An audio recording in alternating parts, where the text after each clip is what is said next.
आहे हा कुंभमेळा?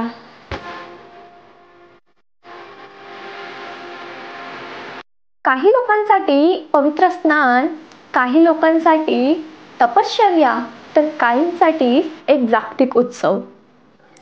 नमस्कार मित्रांनो, मी आरजे अश्विनी. तुम्ही कधी विचार केलाय का, एका ठिकाणी 40 कोटीहून जास्त लोकसंख्या गोळा होतात? काय आहे या कुंभमेळ्याचं वैशिष्ट्य आणि 2025चा हा महाकुंभ का ठरतोय जगातला सर्वात मोठा धार्मिक सोहळा? पौराणिक कथा. कुंभमेळ्याची सुरुवात समुद्र मंथनच्या अद्भुत कथेशी जोडली गेली आहे. देवांनी अमृत मिळवलं, पण ते सुरक्षित ठेवण्यासाठी जयंत पक्षीने कुंभ घेऊन उडान केली. त्या प्रवासात अमृताचे 4 थेंब हरिद्वार, प्रयागराज, नाशिक आणि उज्जैन या ठिकाणी पडले. याच पवित्र ठिकाणी कुंभमेळा भरतो. या मेळ्याचं वैशिष्ट्य म्हणजे गंगा, यमुना, गोदावरी आणि शिप्रा या नद्याच्या काठावर हे आयोजन होते.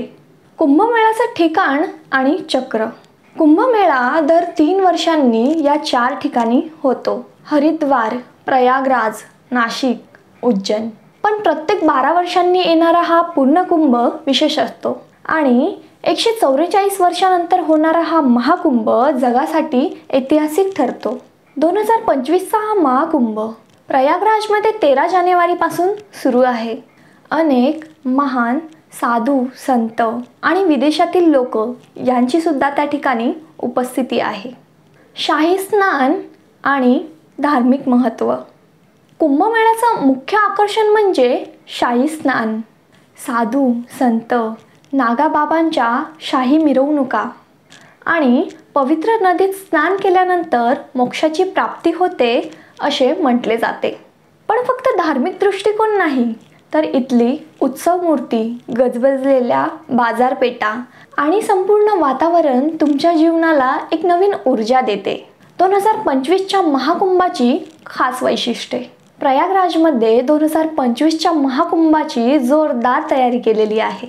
खास गोष्टी: 40 कोटी लोकांची सोय, आधुनिक तंबू आणि निवास सुविधा, 24 तास सुरक्षा व्यवस्थापन, नदी शुद्धीकरण प्रकल्प. कुंभमेळ्याचं सामाजिक आणि सांस्कृतिक प्रभाव. हा मेळा फक्त धार्मिक नाही, तर तो लाखो लोकांना रोजगार देतो. स्थानिक व्यवसाय, हॉटेल आणि टूर गाईडसाठी कुंभ एक सुवर्ण संधी आहे. आणि हो, विदेशी पर्यटकांसाठी हा उत्सव भारताचा खरा रंग दाखवतो. मित्रांनो, कुंभमेळा केवळ एक उत्सव नाही, तो आपल्या संस्कृतीचा आरसा आहे. यंदाचा कुंभमेळा चुकवू नका. व्हिडिओ आवडला असेल तर लाईक करा, शेअर करा आणि चॅनलला सबस्क्राईब करा. धन्यवाद.